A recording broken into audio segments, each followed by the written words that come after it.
This is a Glass Box Media podcast.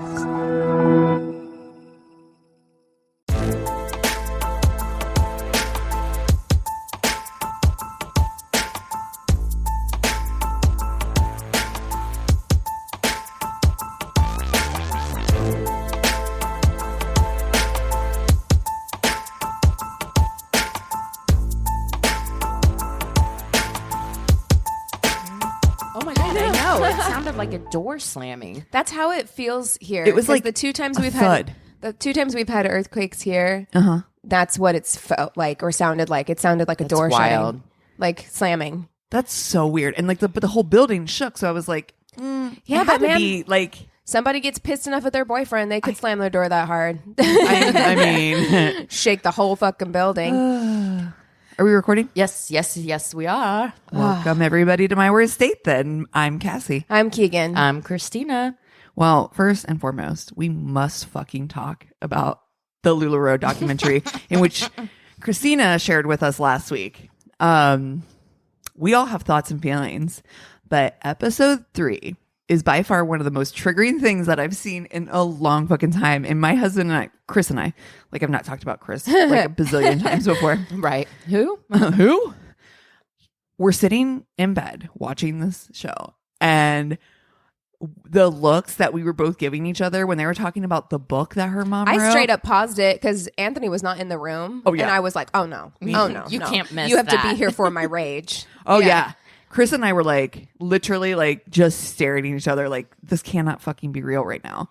Like, okay, so for listeners who haven't seen it, they start talking about, like, this is a whole boss babe quote movement, which is bullshit to begin with, but yeah, I guess we should say up top that we're pretty anti-MLM. I mean, and well, we've specifically because it's predatory. Sorry, go ahead. We've talked about it on the podcast before, like our feelings about it, and we've definitely received like emails being upset with our stance. It's something that I refuse to apologize for because I think they're predatory. I think they're inherently terrible for society. Except for like the 3 people who are on top and make all the money. Right. Everybody else loses money. So I feel that's the thing that it comes down to. It boils down to how it affects people and long term, like what that looks like for them. Like how at any rate. So the book, there's 2 books. There's a book that the owner's mother wrote, which is problematic AF. Then there's another book which is by Dr. Laura Schlesinger, like how to like feed or something or take care of your, basically it's like, it sounds like how you would take care of a house plant, but it's like how to like water and feed your husband or some nonsense. It is like garbage. Chris is like, I'm getting that book for Keegan for the wedding. Oh my God. Can you imagine? I mean, honestly, that would be really funny. It actually would be funny. He's like, I have to do a reading for the wedding. I'm thinking about trying to find a nice passage from there. You know, I'm on all different kinds of TikToks now at this point, like TikTok threads, for lack of a better word. And of course, I'm on feminism TikTok. And there was this woman there are like women on TikTok who have full TikToks about like, oh, isn't it so silly that like my husband can't, I picked up my daughter from school today and her romper was on backwards, or both of her legs were in one leg of her shorts. And isn't it so funny that my husband is so silly like this? And I'm like, it's weaponized incompetence. Like he's doing it badly on purpose so that then you'll step in and be like, oh, silly little men. And I feel like it's a similar vibe that they give off where they're just like, men are incapable of doing anything. You must support them. You have to have their back. Let them be right. Listen, but also when she said, let them be your hero, Chris looked at me and was like, I'm fucking using this. So I must. He's like, obviously it's a joke because Chris would fucking never. But the next morning, Chris had somehow gotten up before me.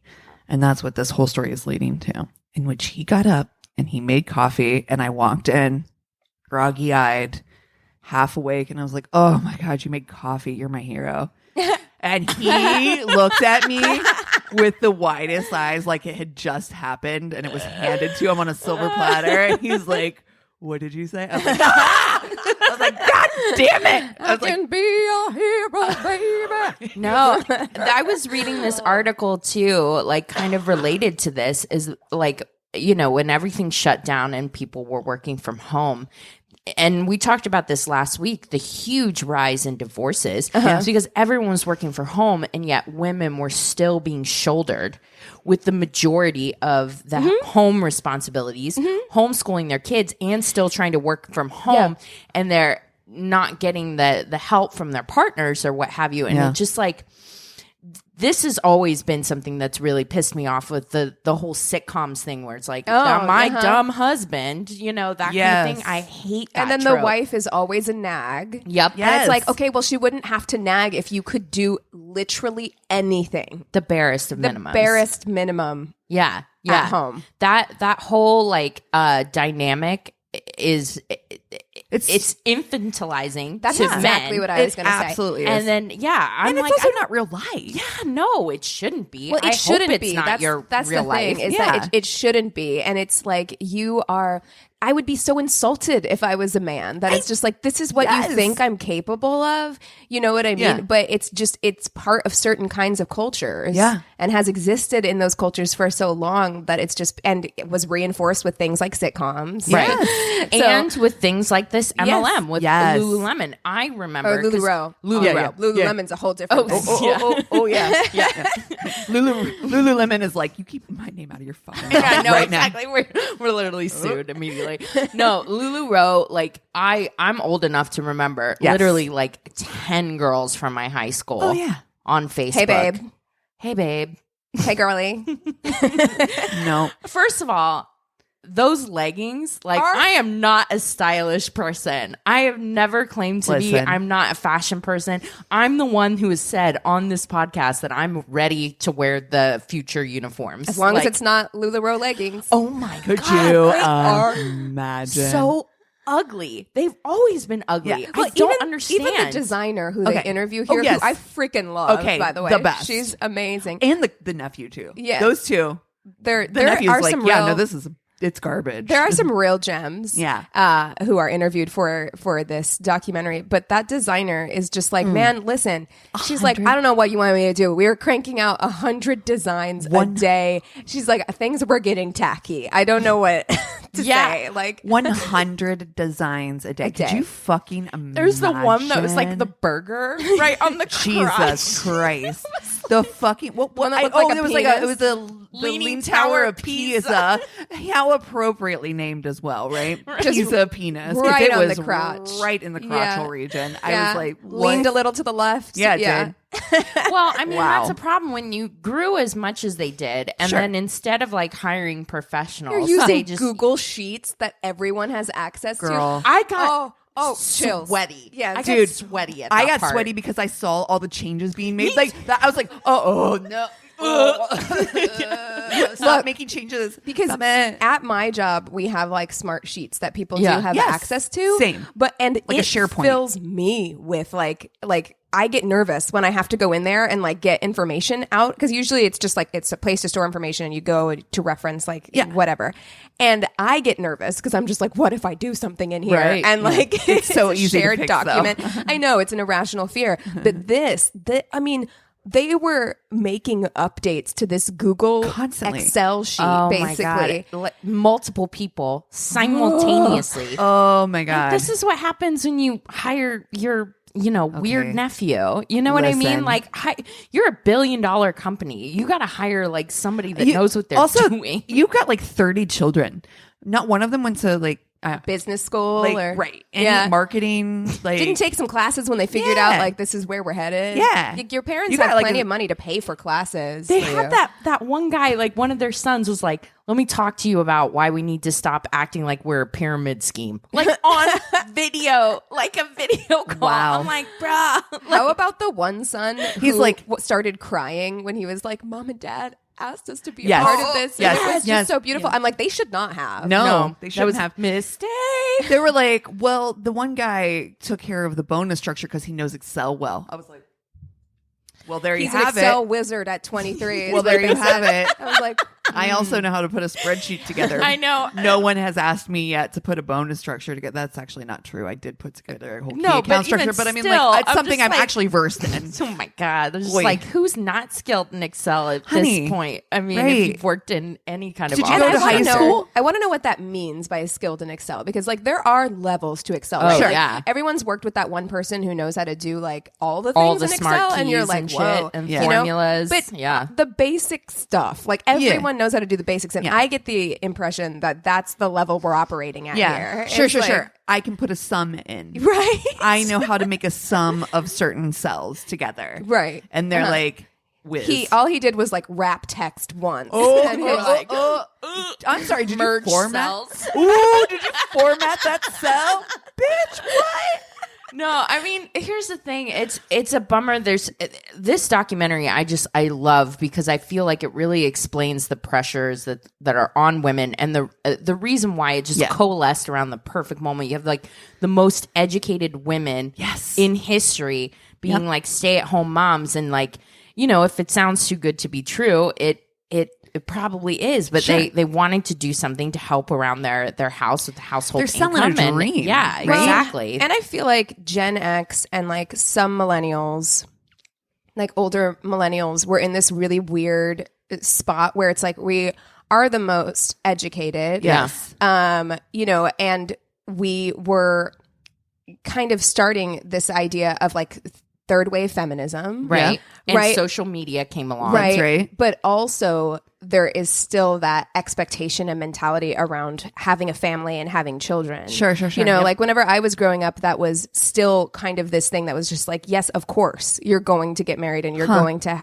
have kids. Mm-hmm. You know what I mean? And I feel like now we're moving more into like the That's so funny normalization that of you- being child free and not getting married and That's things so like funny that you feel like you had that pressure. I think it probably depends on the family in general, like or how or whom certainly. you grow up around. Because like I definitely didn't feel that pressure. Oh, I did. Really? Yeah, My parents were absolutely. like, you don't have to have a kid ever if you don't want to. Like it's up to you. I think you're the exception well, to the rule, and honestly. I think I do, and I also think it's larger than your family structure. I think there was societal Society. pressure. Sure. Yeah. Like for sure. I mean, like every movie we watched, we talk about it like all the the time. happy It's like ending is finding is getting married. Yep. And like Yeah, no, you know. getting married like that for sure. I always felt the not pressure, but the anxiety of like finding the right one. Yeah. Like I think Yeah. we've all felt that for sure. I mean, I think the language has just recently begun to change around being childless to Yeah. being child free. Like the language is changing around that, because it was note. always viewed very much as like, I mean, even now, like I'm getting ready to get married. The question is always, when are you having kids? Are you having Sure. kids? Like Right. it's still the question that comes up. And I Sure. feel like we're moving out of that now, but it put women of a certain age group, especially, in kind of like a weird, like double mindset of feeling like I have this education, I want to use this education, but I also feel like I need to be home with my kids because now I have kids. Wow. And like, Yeah. and how do I do this? And Sure. they presented it as like, here, you can You have can it all, have it all. and You can stay work home and have part-time. it all. And Yeah. it was all fake. Part-time work for full-time salary. It Bullshit. wasn't, Not even. Wasn't a little fake bit. for some of those first people that Well, were coming in. Did you hear the But they size weren't of some working of those part time. That's bonus- the thing. yeah. Sure, those bonus checks, but they weren't working part time. They were working beyond full time. Yeah. They were working. their life, their it whole was life. their Yeah. whole fucking life. Did you notice they weren't- were all divorced too? Oh no, I haven't gotten that far yet. Oh Yeah. no, they said it in the beginning. that did main they? chick was the main chick, Oh, most of right. the main chicks, Yeah. Lost everything. Yeah. yeah, That's so sad. their marriage fell sad. apart. So it's like, it sucks too, because I think that I guess too, I have a question, because we both grew up with all three of us, surprisingly, all of our parents that we grew up with in whatever way are all still we're all or have all been still together, right? Yeah. So what was your house dynamic like? Because what I'll tell you is that my house dynamic, which I thought was the norm, my dad, for, you know, it's complicated, right? Mhm.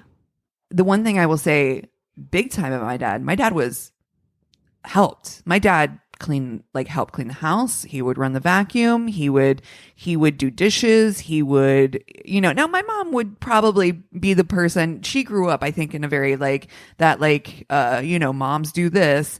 And so she did do a lot, but my dad always helped out. He took care of the outside, 100%. Never, my mom would never have mowed the grass. But my dad cooked.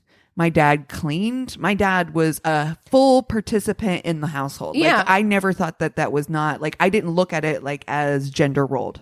Just curious, is that kind of the same thing? Well, my childhood is a little complicated. Sure.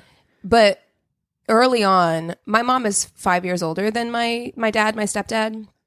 So she's 5 years older than him. They got together when she was 26 and he was 21. Oh, wow. Gosh, and babies. Can you imagine? Yeah, now? Babies. And she had 2 kids. Yeah. And he was 21. Honestly, bless his heart, though. So, yeah. That's a big role to take on. It is. And she was more educated. She'd already had her bachelor's. She went on to get her master's. Mm-hmm. And then she started working as a therapist. And so she was working. Yeah. She was working a lot more than my dad was working. So he did take on a lot more of those household responsibilities. So it was almost a reverse of what most people saw at that time. And then whenever he joined the military, he was gone. So then my mom was doing everything. Yeah. And that's when her views started to kind of change in a more we leaned into that evangelical belief system where it was very much about she did uphold traditional gender roles as this is the ideal for a family, right? Wow. So you kind of got to see both. Yeah. Wow. Mm-hmm. Yeah, my parents taught us how to do chores early on. So I think that it was the kids. It was the joke that we were the remote control, their goal the dishwasher, the laundry machine. I'm not going to do it, and you're not going to do it either. The kids are going to do it. The kids are going to do it. So yeah, my earliest memories are of sweeping and stuff. We had chores to do. It was kind of a family affair. Sure, everybody's responsibility was the house. It was all of us. So. But your dad participated just as much as your mom? He worked a lot. So, yeah, I mean, he would cook sometimes. And I remember him mowing the grass and stuff like that. But most of the time it was, as soon as we were old enough to walk, we could hold a broom. So. Oh, same. Yeah, no, don't get me wrong. We had to work. I was definitely a child labor as well. Exactly. Full child labor. I was a latchkey kid. I remember coming home to the list. Oh, yeah. And if that list was not fucking done, forget about it. Yep. I got away pretty easy early on in my childhood. I didn't do a lot of chores early on. But okay, so the last thing that I will say about this documentary, because it is there's so much and I hope we haven't ruined it for anyone who's going to watch it, but the last thing that I will say is that they talked about retiring their husbands. And I found that to be so insidious. That was awful. So creepy. It was so weird because they were they talked a lot about your husband pressuring. Your husband needs to quit his job. Your husband needs to quit his job so that they would be 100% reliant on the income that they were making or not making. Yeah. And then they acted like it was you're welcome. Yeah. Aren't you glad that we could do this for you? And it made me feel just so awful. Icky, So your company is now going to pay for our health insurance and right. Okay. And that's what and was so messed up is that you're looking at the message being the traditional gender norms or whatever, but then they're flipping the script because they do want all the power or whatever. So they're talking about these are ways that your husband can help out your business, and we're talking about him taking on him basically taking on the. But they also wanted him to take on more responsibility with they wanted him to be the face, right? They were put your husband in front of the camera, let him do the lives, let him take over. What? It was so weird to me. I'm I'm not trying to buy bee leggings from that guy, that bro with a but honestly, backwards hat on. What are you doing? Listen, it's so weird. I have been pitched in MLM. Someone tried to get me to do Herbalife I think. Amazing. So yeah, I mean, I feel like it's pretty insidious. And if you've gotten, and I have bought our bond before. Too. I didn't know that it was an MLM, but yeah, I got sold our bond. I let someone have an Arbonne party in my house because I was like too uncomfortable to say no. I am such a people pleaser that I was just like, okay, sure. And then they were there, and then I was like, I guess I'll buy this $75 cream to help you out. It was great cream. It was great cream. I'm not gonna lie, but it's still a predatory business. That's the thing, is you'll always have people say like, oh, but I got this and this product worked great for me. And it's like, that can be true. I'm not saying that the product necessarily is bad. In this LuLaRoe case, they were bad, or they got to that point. They became bad, right? Right. But like, it's not always about the product. It's about the power structure of the way the company is set up that is predatory. So the product could be great. You could swear by this one Arbonne cream, but I won't buy it. And also, if you've gotten caught up in something like that, like no shame. I don't want to. Yeah, exactly. Because I'm like, I was in a cult for like years, so you know, no shame. I know how easy it is to get. Yeah. And especially during, this time period when social media was just coming up, and it was just the way that it was, just so many factors coalesced around this one thing. Like, I get it. So no shame, but absolutely. Know better, do better, right? Oof, Let's retire that boss babe mentality, please. Yeah. I don't like it. Yeah. It's tough. I really do feel bad for people who've become trapped in that, because it is very much cult like. And I think like even that one girl who like realized, she's like, I'm in a fucking cult. Like it's also like an offshoot of that like hustle and grind mentality that I feel like is very, very prominent, especially with like millennials, where it's just like you have to be doing 8,000 different things all the time. Yeah. And like, man, look, we're all emotionally and mentally exhausted right now. Like, go to sleep. Yeah. Okay. Like, you don't need to do all the things like just to try and like, I know it feels like that, but it's just like, man, wait till tomorrow. Go take a nap.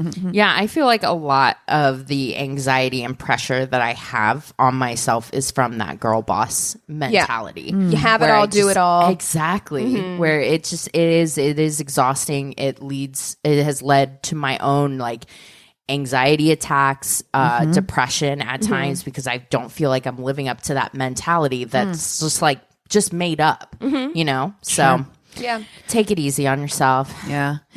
Put your feet up and watch this documentary. Yeah. Take a break. Well, speaking of, who should we FMK this week? Somebody suggested that we do the dating apps, but have we done that already? The dating apps? Yeah. Oh, no, I don't think Tinder, that we have. Hinge, Bumble, that kind of thing. I've never used any of them. I know. But I mean, if you explained the basic differences to me, I could probably make a call. Let's do the main three: Tinder, Bumble, and Hinge. Those are the most popular.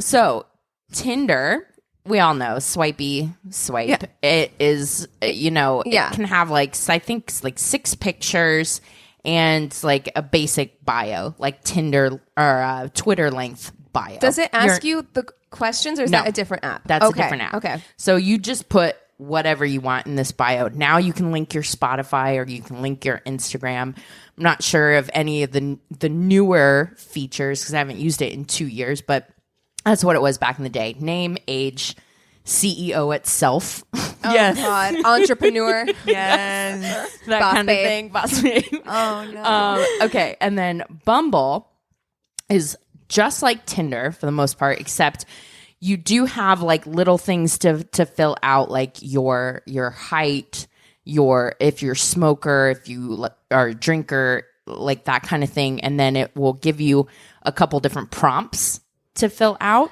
and the woman initiates contact. Okay, this is Bumble. Okay. Then you only have 24 hours. Like that person only has 24 hours from that first contact to get back to you. Otherwise, the match goes dead. Okay. So pressure is to on. prevent flakes, but it means you have to like check it every day. Oh, yeah. Or whatever. So genius. Or you can pay to keep those matches active. Then you have Hinge, which is like different pictures, prompts, and questions, and you can like not their picture, but like their answer to a question or whatever. And then you can invite someone else to start the chat. You can be like, you start talking to me or whatever. So that's Hinge. Huh. Why? I mean, what's the benefit of that? To be like, no idea. You do it. You do like, it. Yeah. I feel like, why don't you do it then? You're here already. Right. Both of them hinge on all of them hinge on the fact that both parties have to be interested, right, in order to begin speaking. Right. Okay. Well, I like that. That's those are the apps. I think I know what I want to do. Okay. Yeah.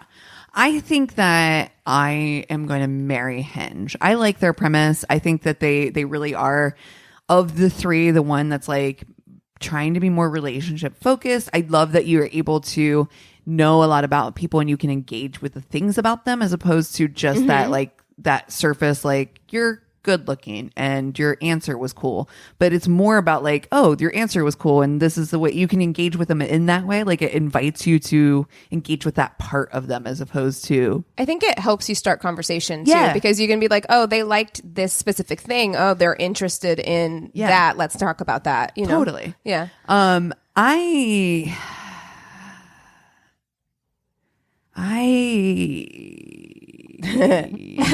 don't know what I'm gonna fuck. I think that I'm going to fuck Bumble. And here's why. I like that quick 24-hour window. Yeah, you're in, you're out.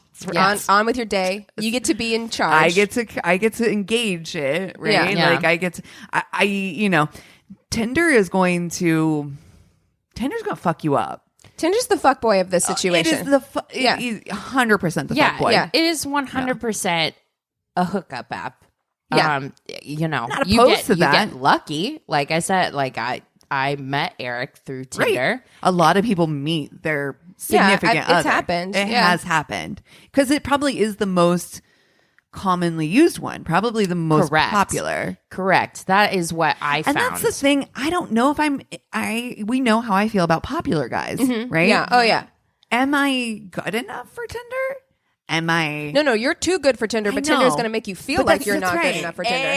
Amen. That's what it is. And I'm like, I feel like Bumble's more humble. Bumble. Yeah. And I feel like they're going to be like, you are good enough for this. And I'm like, thank you. And thank you. I am good enough. And we should totally bang it out and then be done.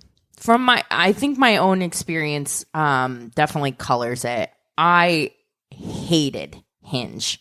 Okay. I thought it was going to be the most popular and most thoughtful app for me. I definitely like looked at it and was like, this makes sense. I think it's engaging people on, you know, things that are just not, you know, pictures or whatever, but on more of who they are. It was not used that way. And I found the people I did interact with on Hinge strange. That was my own experience. So I'm going to kill Hinge. Okay. Now, I gotta say, I'm gonna marry Tinder because even disregarding Eric, right.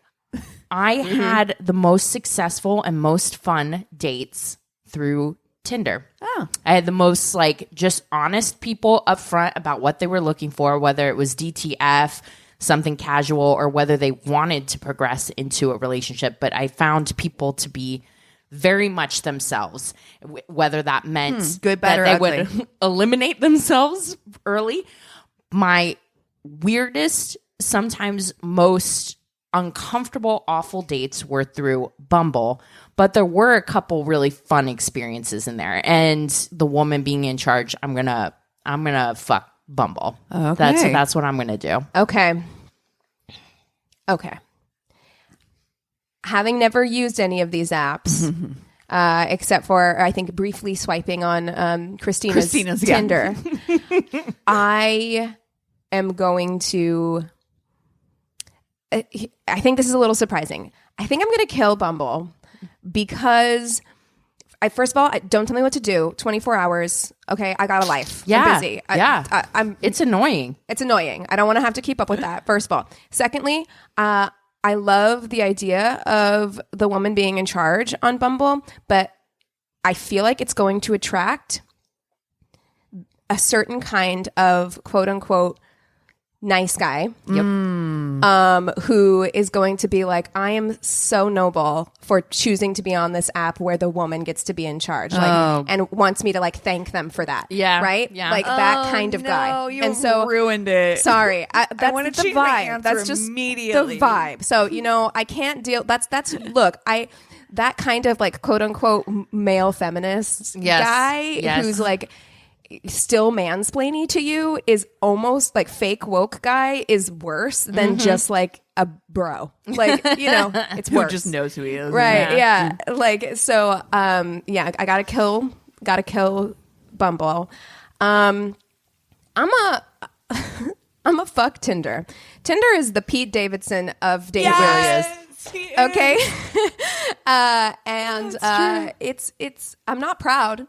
Yeah. But it is also going to be a good time. Yeah. I feel like it's going to be a good time. It's shots. Yes. Yeah. That was what was tricky for me was I was back and forth. Yeah. I mean, and yeah, it's a mistake. But we don't ever have to talk about it again, right. That's like right. we would laugh about it over brunch the next day. Yep. And that's it. And then, I'm going to marry Hinge.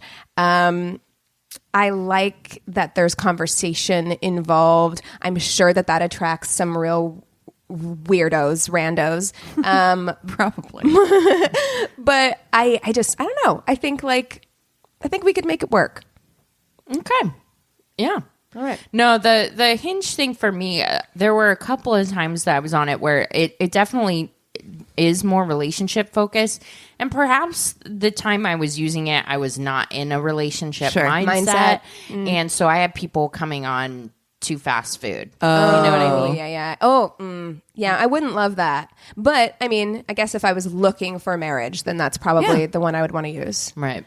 I do love their commercials. I think they're hilarious. The Hinge app. Next time we should do the old school ones like Match and eHarmony. And God. Well, we did that for our live show. That's right. Yeah. That's right. Oh, gosh. eHarmony. God, the worst. Oh no, we had Farmers Only. Was it that one? We had the horoscopes. As dating apps. That's right. God, that's right. Where Capricorn was like Match, and I was like, why am I the beige computer dating right now?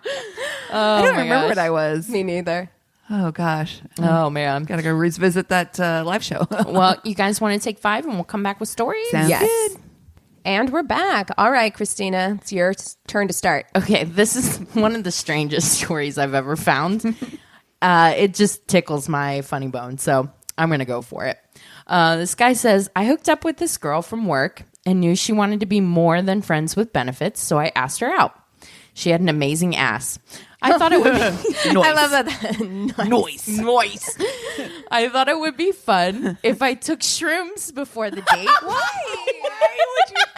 would you do that? Why would you think that's a good idea? Shrooms. No, I literally have tried these for the first time. I cannot think of carrying on a coherent conversation. No. Are you on the same trip as me? No. No. And look, I'm not a drug person. Like any drugs for me on a date. First date? Yeah, never. No. Sorry. You don't know that person yet. They can't get to know you like that. I literally saw like the Matrix numbers on my ceiling, and I saw everybody's faces age and decompose in front of me at one point. Could you imagine being on a fucking date? No. You're just staring at them. Wait, all I can imagine when you said you saw people's faces like decompose in front of you is that like what's Indiana Jones where his face melts off. It was pretty similar. Like everyone was just getting like older in front of me. It was really freaky. I cannot imagine being on a first date. But anyways, I had some for her if she wanted some, but I didn't think she was into that kind of thing. Oh, how generous. No fucks, though. I eat them and get ready. She cancels on me like an hour before we're supposed to meet up. Best thing ideal that situation. ever happened to you in your life right now. Yes. I'm disappointed and bored. So I throw on a movie. I'm even more bored, and the shrooms kick in. Oh, no. What movie? I must know. Like I Willy get- Wonka and the Chocolate Factory. I get uncomfortable. I try and play with my dog, but he knows I'm fucked up and he's uncomfortable too. The dog's like, bye. Dog's like, I am bruh. not trip sitting. See you later. He just sat back and watched me, and that made me even more uncomfortable. Imagine you're tripping on shrooms and your dog's in the corner Judging just like, you. Judging. Get your shit together, bro. God, Brad, you do this all the time. I tried to think of stuff to do while I'm tripping, but nothing came to mind because it's a weekday in my small town and it's like 7:30 at night. I forced myself to watch 30 minutes of this movie before getting so uncomfortable. The only thing that made me feel okay was lying face down on my carpet in complete silence. oh my God. My dog laid by my head, my face looking straight into the carpet and hands at my sides. My body felt bad anytime I tried and stand up, so I laid there for 4 hours, wide awake, staring at my rug. Worst date ever. You know, I wonder if that dog was over there, like, you know how when you're with a friend who's like throwing up and like they do this all the time, like because they like drank too much or whatever, and you're just like patting them on the back, just being like, fucking goddamn it. Like, Again. I wonder if the dog. But you're like, I also just want to be here to make sure you don't die. Yeah, like I'm still like you're still my friend, but like Jesus, you know. seriously. And I wonder if the dog was having a similar feeling when it's like laying by his head, and it's just like, you know what, Paris Hilton's chihuahuas have an entire house that's air conditioned to themselves. And this is the person that I ended up with. This fucking guy. This fucking guy. This on a fucking date guy. with the rug. Totally on a date with the rug. Oh, God. Okay, like yours, this one says, maybe not technically a date, but I met a guy at a club and we hit it off really well. There was good chemistry. Unfortunately, he got more and more drunk as the night went on. And it's hard to describe. His personality changed. Well, alcohol does that to some people. Yeah, you think, right? Yeah, and dependent on the alcohol can change Yes. in many different ways. Oh, totally. Is he right? taking tequila shots? Yeah, We've discussed this before. Are you wine drunk? yeah. Where you at? Yeah. I was the designated driver for my group of friends. And when we went to leave around 3 a.m., he asked for a ride home because his friends had ditched him. My friends and I lived 15 miles away. He lived 40 miles away. Whatever. He said he would pay for gas. I like driving at night, so no big deal. I don't know. Like, no big deal. That feels like a big deal. I just met you at a club. I'm Yeah. going to drive you, not 40 minutes, 40 miles. 40 miles. Here's the other thing. I need you to get me gas before we go out of town because I need to believe this story that you're actually going to buy me gas. Yeah. Uh-huh. You know. Yeah. You're going to top off my gas tank right now. 3 a.m. I'm so old now. I'm like, tie. Totally. Sure can't. Sorry. Totally. Also, too, by myself, like I would make sure one of my friends stayed with me. Yes. Do you care? Would you ride with me? I'm not dropping him off unless one of my friends will stay in the car with me. Yes. Yeah. In the middle of nowhere. 40 Danger. miles? Will Robinson. No, for sure. No, thank you. Boo. My friends live 50 miles, 40 miles, whatever. He said he would pay for gas. I like driving at night, so no big deal. Dropped off my friends in our town, drove him home. He directed me to a gas station in his town so I could fill up in gas for $10. He would pay for it, and he could buy some more booze and beer to drink at home. Honey, sir. I think maybe you need to call it a night. It's 3 a.m. I don't know if you need more booze. Go to bed. When we get to his home, he just would not leave my car. Oh, no. no.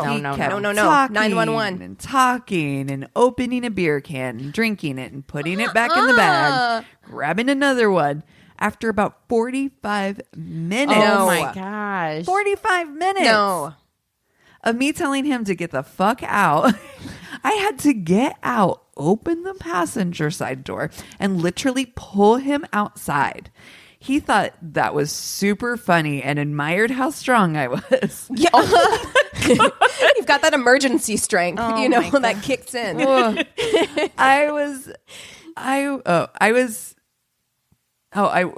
How super strong I was and able to pull him out. I threw his backpack at him and left him on the sidewalk. See, Bye. Dude, we would never leave one of our people at a club at 3 a.m. I'm like, how much do your friends like hate you? Yeah. They know, they're like, oh man, find your own way 40 Jeff miles is getting home. really drunk. You know how he gets. Like, honestly, Jeff like lives 40 miles away from here. Yeah, like, let's what get if the we fuck just out of here. Irish goodbye right now? They don't even tell him. They just moonwalk out of the club. And Jeff's so lonely. He's like, I'll just talk to the stranger. We would also 100% never let one of our friends drive a stranger home in the middle of the night alone. Absolutely not. Either. Yeah. Never. Okay, well, prepare to get upset. Oh, goody. Went to a really nice restaurant I'd been wanting to try out for a while, but being a student, I could only but dream.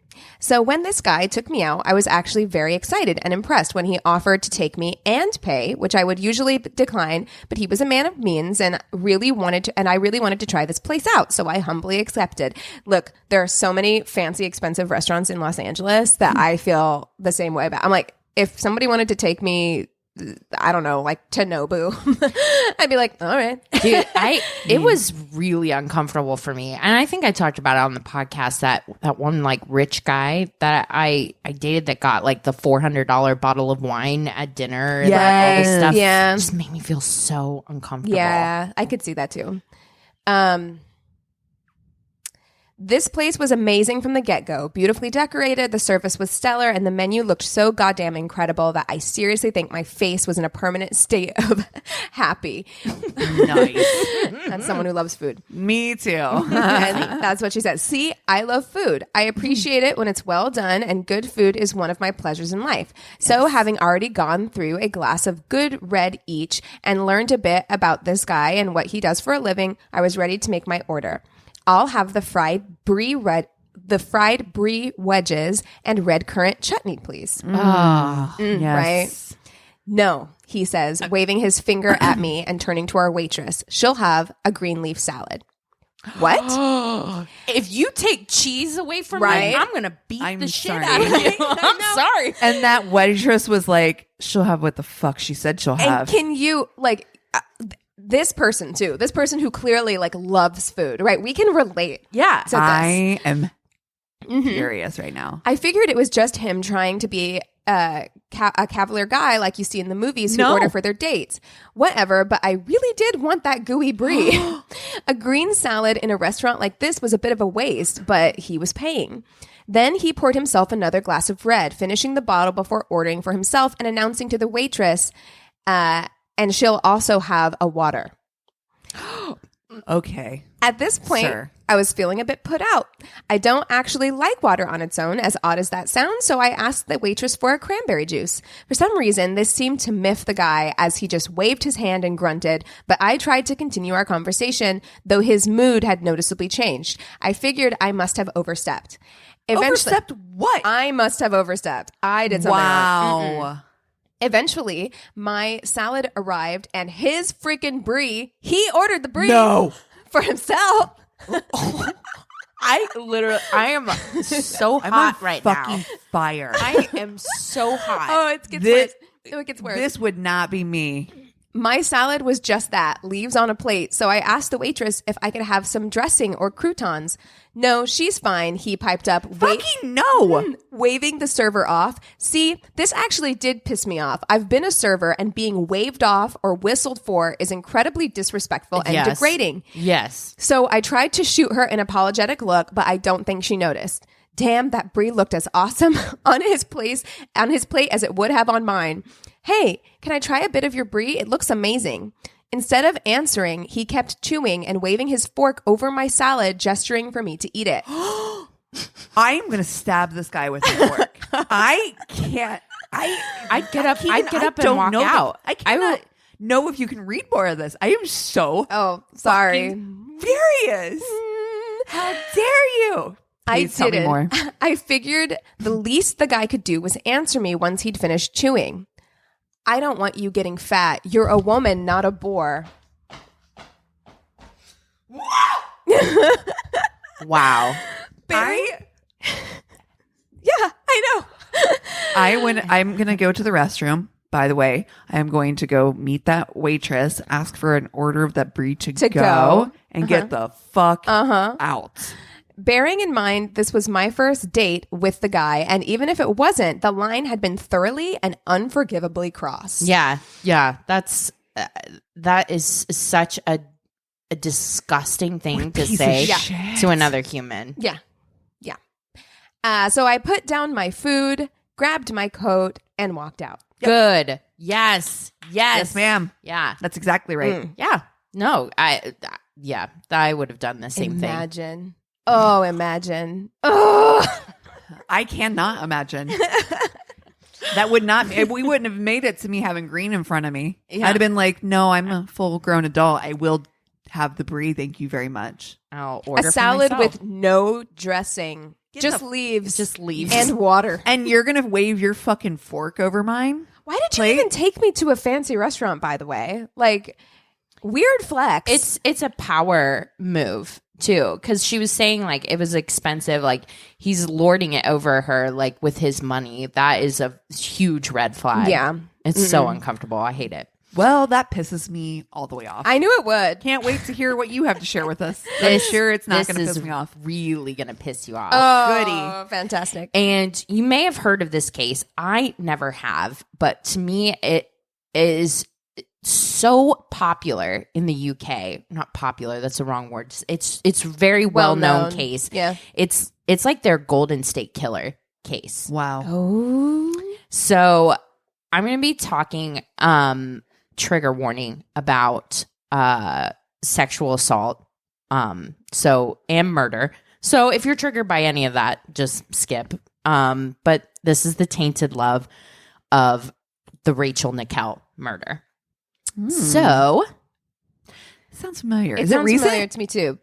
No, it is not recent. Oh, okay. However, there have been a lot of documentaries, and I think I brought up on the last episode that I had just started watching this program called Deceit on the BBC that was released this year as a 4-part series about this case, about an aspect of this case. I went down a rabbit hole of watching basically nothing but British true crime shows for a while, so the likelihood that I've heard this is probably pretty high. You may have heard of this. So Rachel Jane Nickell is born to an Army officer and her mother on the 23rd of November in 1968. She has a normal, happy, awesome childhood. She's described as charitable. She helps out with old folks and disabled children in the area. She is absolutely stunningly gorgeous. She's like blonde, huge, wide smile. People constantly coming up offering her modeling jobs. Okay, so this is the first 10 minutes of the Dateline where they're like, everybody loved her. Yes. But legitimately. Radiant beams. She volunteered with old people. Yeah. Oh, she's perfect. She did want to do like acting, but she did make sure to finish her academic studies for English and history. So ultimately her dream was to be a children's television programming person. Oh, stop. So she meets this guy and they end up having a kid, Alex. They're like living like this perfect London life, and she's got a dog, Molly. There are like videos that you can see where, I mean, they are so freaking cute, and this little baby is adorable. Aww. So like one of their like habits, they were right by Wimbledon Court, which was like the big park or whatever. And so she would take her son Alex and her dog Molly out to walk, you know, during the day, get them both some exercise. And she also supported herself by working as a lifeguard in a pool in Richmond, London. So yeah, everything's great with her husband, Andre, and you know, everything's great. It's the 15th of July. It's the middle of the summer, 1992. She's walking her dog when all of a sudden, like, she's not 200 yards from other people. So this is like a park, but it's not, you know, in the middle of the forest or whatever. Right. She's violently attacked from behind. Like, it throws her 2-year-old like into the bushes. She's stabbed 49 times. Oh my God. And almost nearly decapitated. Holy shit. So it's not but a few minutes later that passersby come along the 2-year-old who is kneeling by his mother saying, "Wake up, mommy, wake up, mommy." And this case explodes into the UK consciousness. It's featured on Crime Watch. People are like, how could this happen?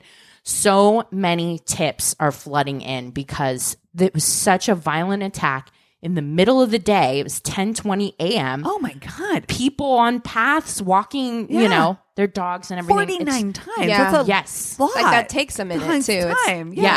Yeah, it was such a brazen attack and so violent and so vile. The fact feels that so personal that her child was there and witnessed it. So yeah, police are definitely pressured to find this killer. But the problem is there's no physical evidence that they can find. It's also 1992, so it's not like, you know, DNA's super well developed. So they end up working with this guy named Paul Britton, who is like UK's John Douglas.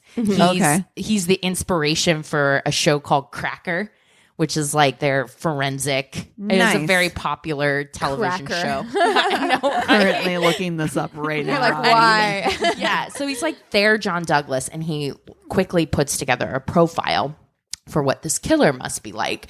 He is like, they're going to be super into the occult, and he's going to be, you know, single white male, very awkward, very much a loner, possibly still living with his mother, that kind of thing. So, wow.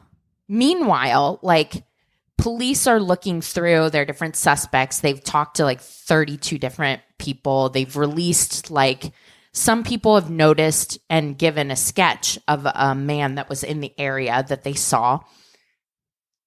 And people call in and think, you got to talk to this dude, Colin Stagg. He's a loner.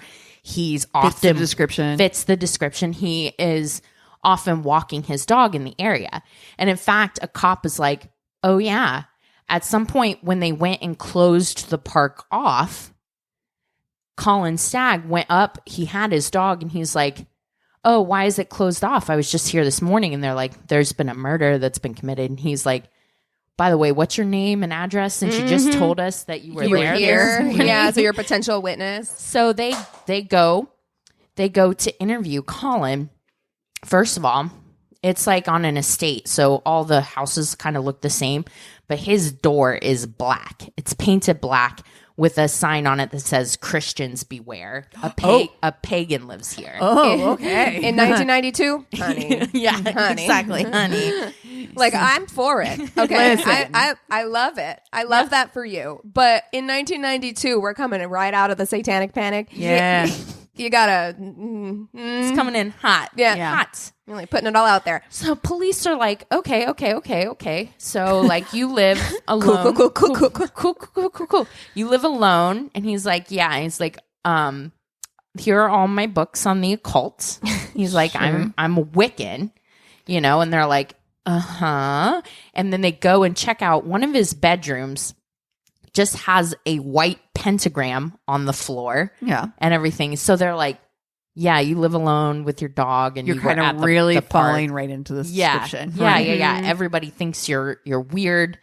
You've never had a girlfriend or anything like that. He's like, "Yeah, no," and they're like, "So did you kill her?" And he's like, "No, I didn't." Did you do it? Did you do it? But did you do it? But did you though?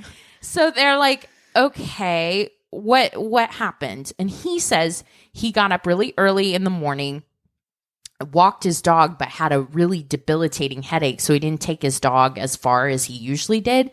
So he took a bunch of aspirin, laid back down, and when he woke up, he went back to the park, and that's when he encountered the officers. Mm-hmm. So his alibi is not great. Yeah. Not great. No, I took a nap is not a good alibi. Yeah. Usually, I know, I'm screwed. I live alone and I took a nap. It's like, okay. And can anybody verify that besides your dog? Besides your dog. Yeah. And so because there wasn't any forensic evidence or anything like linking anything to the scene, police are really stumped on what to do. And also, there's nothing linking this guy to the case except for he just happens to go to this park. And this guy was like, it's somebody who's into the occult. which is all speculation at this point. Absolutely. 49 times to stab somebody feels very personal. Right. From everything we know from our extensive knowledge in this. We're experts. Total experts. Basically. But I mean, like, all you hear a lot, from many background, like that's tends to be somebody, it's very personal.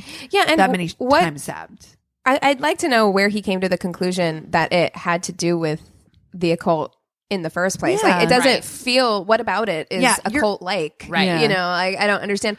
And also, I know it's 1992, and again, people just lumped everybody into one category, but like Wiccans are not. No, that's the thing. No. Exactly. Like, they believe very much, and he did, that what you put out in the world, you get 3 times back. Right. So what? You're not going to go stabbing somebody 49 times in the name of Wicca. Exactly. Like, no, that doesn't not how that works. It's not how it works. The other thing I want to bring up is cracker. I don't believe cracker is the same as it is here in the U.S. I think that cracker might be more like safe cracker or cracking a code kind of thing. Yes. I'm sure. Yeah, I'm sure. Sorry. I didn't think like it took me like 20 minutes. Like Fanny. Was there a part of your story that I zoned out to just think about cracker? No. No. We're like, wow, Don't Cassie's worry. really quiet over there. So they are stumped on how to proceed. So they end up getting an unexpected idea because it's featured on Crime Watch, and also like they are really zooming in on Colin being the suspect. So the UK media just went bananas. Yeah. So he ends up, like, somebody accuses him of indecent exposure because he was sunbathing nude on a beach and they happened upon him. So his lawyer just told him to just pay the fine. So of course it's splashed across the front page everywhere. So now people think he's a pervert. People think he's, a murderer. A devil worshiper. He's a pariah on his estate. People are literally like outside his house calling him a nonce and all kinds of things. But someone calls into the police. This woman named Julie was like, I have a very strange story to tell about Colin Stagg. So, like a year before, she had put a Lonely Hearts ad in the newspaper, just basically saying like, and this is really sad. Her ad was like, recently divorced overweight woman looking for love. And it was like, sweet baby angel. So Colin had replied to her and was like sweet at first, like, hey, I have a dog. I'm into all these things. I'm 28. I've never had a girlfriend before, that kind of thing. So they end up exchanging letters, but like by the third letter, he is like, he writes her that he's a red-blooded male and that he has these fantasies. No. I believe red flag mail is and what you meant like, to say. Yes. He's like, he encloses another letter inside that letter that says on it, my fantasy, in brackets, one of them at least. And he's like, if you're not interested, just rip the letter up and throw it in the bin. Look, Definitely. Okay, you okay, don't not put interested, something... but going to read this. Yeah, I mean, and you look, 100%. man. Rule number 1: you can't put that kind of thing in. I don't even know what he wrote, but I'm like, you just should can't. not have put this in writing. Never. You should not have put this in writing. I know it. Well, Colin's fantasy was a very graphic, detailed depiction of outdoor sex, like sex outside in the open air. Okay, that's not nearly as bad as I thought No, it was me going to be. I'm not gonna lie. neither. No. Yeah. So she tells police that, and they're like, okay, cool. This gives us an idea. So what they do is they get a detective constable, Lizzie James, not her real name, but Right. Lizzie James, to start a letter writing campaign to Colin. They make Colin think he's not a suspect anymore. And they're like, okay, so you're going to approach and say, I was living with Julie at the time. She's very old fashioned, but I'm not. And I found your letter. I found your letter. And it was hot. It was hot. So they start writing to each other for like 5 months, writing back and forth. And she's like, what it's supposed to be, she works with the profiler. It's supposed to be anything he suggests is okay. But she's not supposed to make any suggestions. But she definitely starts like throwing in S&M stuff and all this like Imagine leading the witness. Yeah. Imagine being at work though, and then being like, Lizzie, come into the office. We have something we'd like to run by you. You have to write dirty letters. Yeah, can you write to a murder erotica? suspect? Also, why does it have to be a woman that writes them? Yeah, Because why not just if have they're the letters, who In cares? fact, like why not just have the profiler do it? That way you know it's like exactly what you want. Well, just in case they like ended up meeting, which they did on a couple occasions. Have her meet him, but she doesn't have to write the letters. She can read all the letters. She can be involved in the case. I'm not saying not involve her, but why does she have to be the one to write the letters? So for 5 months, that ends up being like 40 letters, pages on pages, hundreds of pages of letters. This feels very like you can't do this. I don't love this. No. So she finally gets to the point where she's saying stuff like, you know, if only I knew you had done the Wimbledon Commons murders. And he says, he's like, I'm sorry, that's not me, but you know, I hope that you'll still date me. You know, just like, wow, this is awful. It really, this is really is. And when awful. you read portions of the letter, like he is like, he ends up meeting and he thinks that she's kind of crazy, but he's still like a 29-year-old virgin. Baby. And she's gorgeous. And he even says after the fact, I knew it had to be something weird that someone that attractive would be that interested in me. Oh, God. Oh, he's having a real rough year. Yeah. Yeah. This is awful. It's awful. So this is heartbreaking. Yeah. After 5 months, despite the fact that he hasn't confessed to anything, even though he's been clearly entrapped to do so, 100%. Yeah. they arrest him. I would like to speak to my lawyer, please. For the murder. And when the lawyer tells him, hey, just so you know, that person you've been writing was a police officer, that's when he says, he's like, yeah, I figured it had to be something like that. And his lawyer was like, just say no comment to all their questions. It takes another 13 months before he gets to the judge. The judge takes a look at this and he throws it all out. You have to. Thank God. Yes. He You says have it's to. Gross miscarriage of justice. It's Absolutely. clearly like an entrapment. And all this fucking time that you guys actually could have been looking for the person who actually did it. There's a 2-year-old who lost their mom in a terrible, traumatic way who has no justice. Right. Like, this is awful. It's on This every is fucking fucking level. awful. This is the worst thing on every level. Yeah. Meanwhile, as much as the media is hounding Colin, the media and the police are also hounding Andre and his 2-year-old son, Alex, who witnessed trying to get any kind of clues, anything. And Andre finally gets so upset and over the mental, like, state of his son, he takes his son to the south of France. He gets the fuck out of the UK. Yeah. Later ends up in Barcelona. And You'd have to. I mean, I think you have to. Like, I cannot imagine No, it's awful. going through something like that and then having like reporters and media like on you constantly. Also, I need you to like tell me that he had a solid alibi before. Oh you yeah, just... yeah. Okay, Yeah. cool. So it was we know for certain. It was never a question. Andre definitely did not have anything to do with it. Then bye. So yeah. I'm out. He takes his son and he's like, my son needs to grow up. Like this cannot be. You know, he's awful. too young. Trauma. It's fucking awful. So get ready to get really, really Oh, great. Because while all this stuff with Colin Stagg is going on, there is, in 1989, a string of violent attacks are happening in the parks around London. They're so violent. There's a task force that's put together for it. And let me get the name of the task force here. The Green Chain Rapes. In 1992... So the same year, this literally is their Golden State Killer. This is wild. A major inquiry was set up.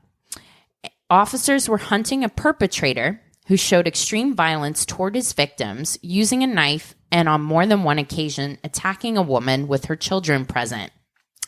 Throughout the inquiry, 106 crimes were identified involving 86 women. And it was in the middle of this inquiry that Rachel Nickell was attacked. Despite the similarities between the cases. Clear similarities. Question. Who the fuck is this cracker motherfucker? Yeah. And what are his qualifications? He's on the task force. Oh my God. This motherfucker's on the task force. A show I'm sorry. about having... I need to see your qualifications. They're playing sir. real fast and loose over there with giving away TV shows. Like, what? Yeah. So, and then while Colin is sitting in jail, like waiting for a trial, this is the most horrible thing. There is Cassie's face. She's like, this is the most horrible thing. Seriously. This is really bad. Oh, this is God. really bad. There is another murder of 28-year-old Samantha Bissett and Jasmine, her 4-year-old daughter. So now the Escalated. child has been killed. Yeah. Okay, wait a second. And Dude Face is in jail right now. Yeah. So Colin this is in jail. crime is so brutal that the police photographer that was one of the first on the scene quits the force right after because He's like, I cannot. This image is going to live in my brain and for the rest of my life. I'm not going to spell it out what happened because... Of course, you don't need to. Yeah, you don't need to. If you're into that kind of thing, you can look it up, but it's fucking awful.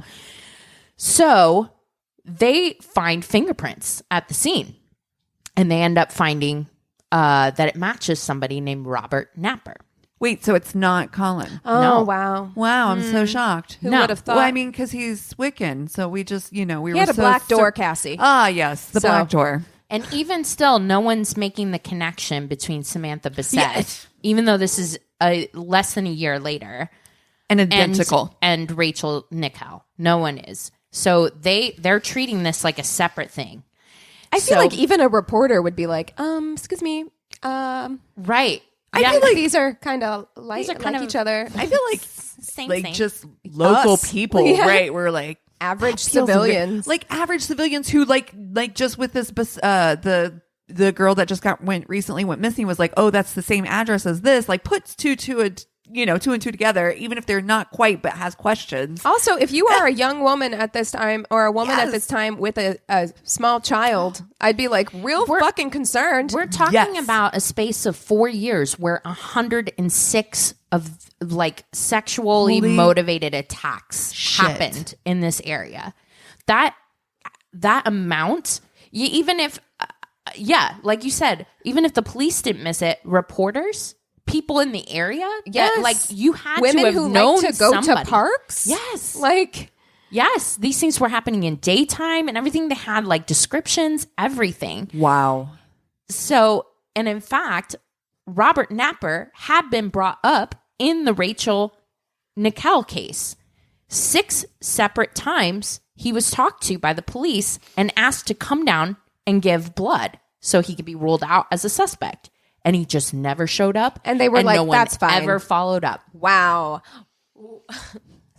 Meanwhile, Is it the same over there where like taxpayers are paying for this shit too? Or it's just like, what the fuck? Come on. exactly. So they tail Napper and they finally catch him, and he is unwell. He is not a well person. He is paranoid schizophrenic and confesses to the Bissett murder of her and her child, and they lock him away in Broadmoor. It is not until 2008 Come on. when DNA is like specific, or I don't know the word I'm looking for. Like they were able to refine it a little they're bit better. able to Right. refine it Technology. enough to connect Napper to the murder of Rachel. And he's like, oh, yeah, I did that too. You could have just asked him. Yeah. Like he probably would have just told you. Exactly. Yeah. And then they're sure now that he's responsible for these 106 attacks. In fact, they've been able to go back. They look right at the beginning in 1989. His mother called the cops because he went up to his mom and he's like, I just raped somebody. And his mom's like, 911 999 fucking 9. Hi, my son raped somebody. And they're like, he said it was at this park. And they're like, no, we don't have anything like that. There was a rape a couple weeks earlier. The house was backed up. Their backyard was part of the park. So it was like, it could have been stopped there. One of the times they went to speak with him, they found this big map of London with different X's and notes, about women and women being bitches and sluts and tying up women, and violent notes with like X's all around these different parks. They didn't arrest him then.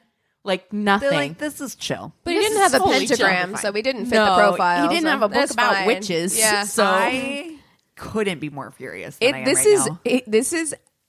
was that entire police department fired? Well, did they just throw the whole thing away, set it on fire, and start over? Because one of the main detectives was like convicted of corruption charges. Cool. Detective Lizzie James quit the force right Bye. after. She actually got $125,000 settlement. She her. early retired. She doesn't deserve that. Colin got £706,000 for 16 years. Not enough. People thinking it's that not he's enough. Not enough. Your life has been so thoroughly dragged through the mud Right. at that point. Also, There's no amount of money. And if you're Colin, you're taking that money and moving Getting it the right fuck down out. to the south of France. Yeah, you gotta get out. I wish he had, but I mean, he seems like a very like awkward person. What Poor he did, guy. he blew all of it on his new wife. Oh, Colin, sweet baby angel. He now is a like cashier at a Tesco, but he seems happy, and he has like 4 kids and a wife. But he blew all the money.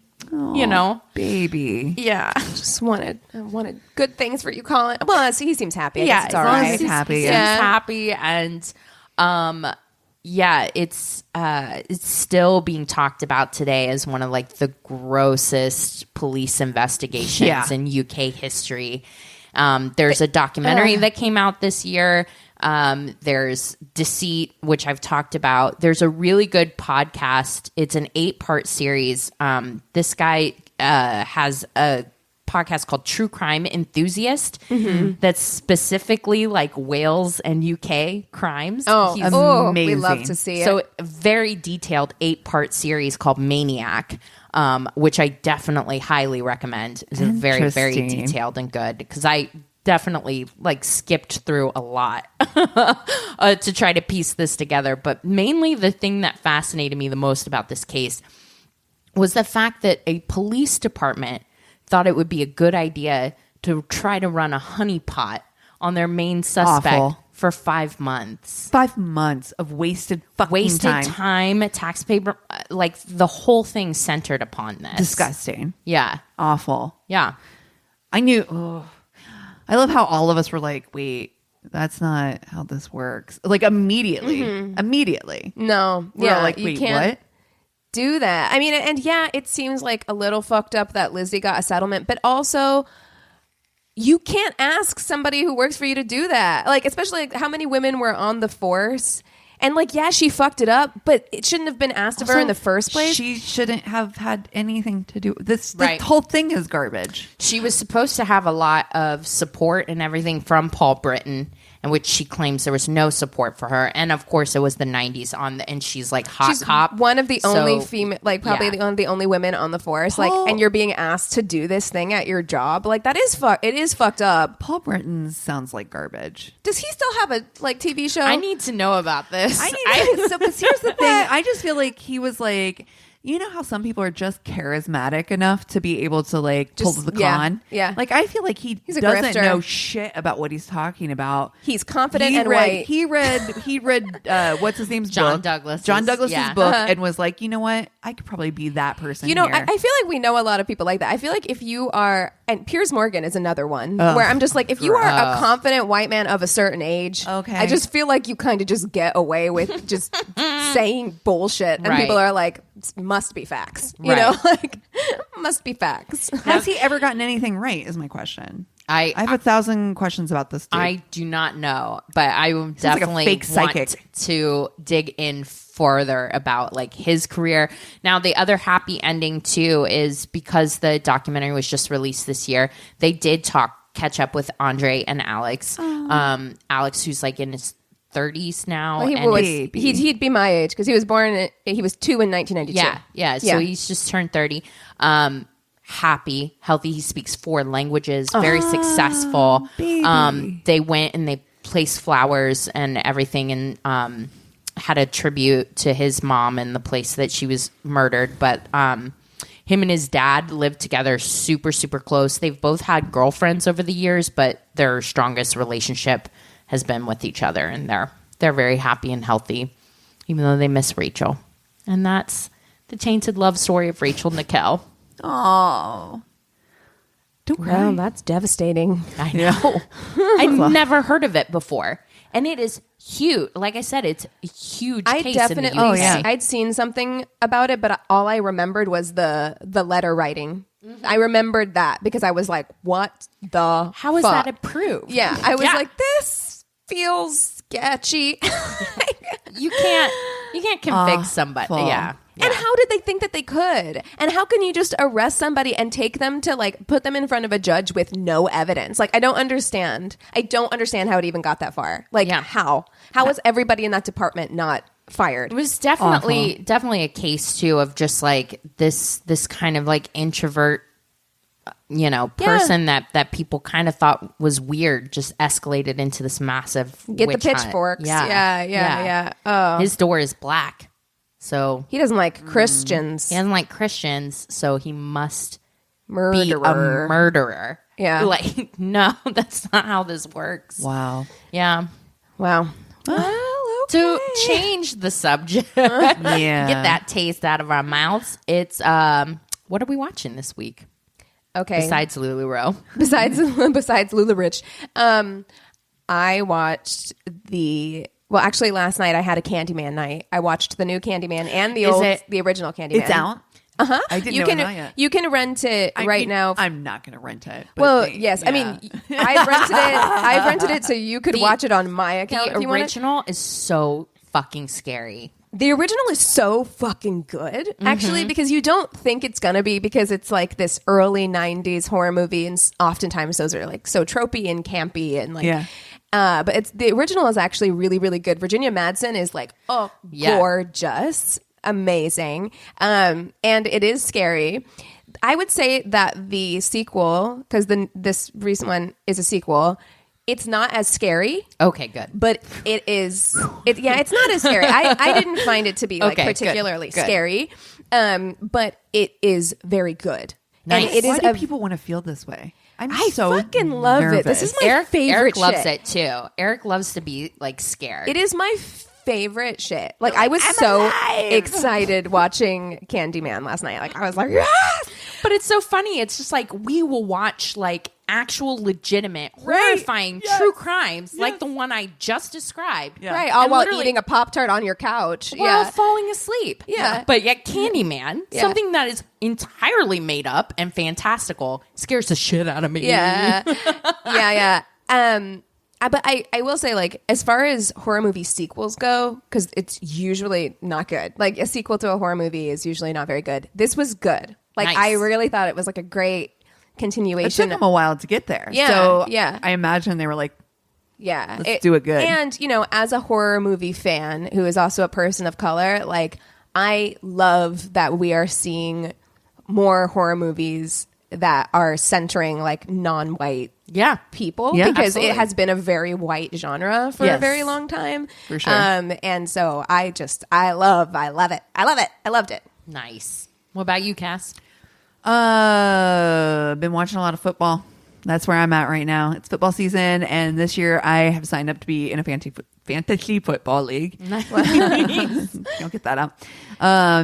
And which has now made me a monster. Which, I already like sports to begin with, but now have you never done fantasy football before? Never done fantasy football before, and now I'm like, oh shit! Now there's a competition. Stakes are raised. I am literally every Sunday. You can find me in front of my television with my computer up as I watch all of my players This is where I'm at. Yeah. Yeah, Fantastic. I'm in. Love to see it. I watched the finale. We actually caught up and able to watch the finale of Brooklyn Nine-Nine, which was really good. So made it through. Yeah. It's it's light, it's funny, it's silly. I needed literally like a palate cleanser after researching this case. I bet. And that was a nice palate cleanser to have. Nice. Yeah. Well, if you guys have something that we should watch, stories to share with us, please send stories. Go to our one-stop shop of websites, myworstdatepodcast.com. And we love you so much. Cheers. This is a Glass Box Media Podcast.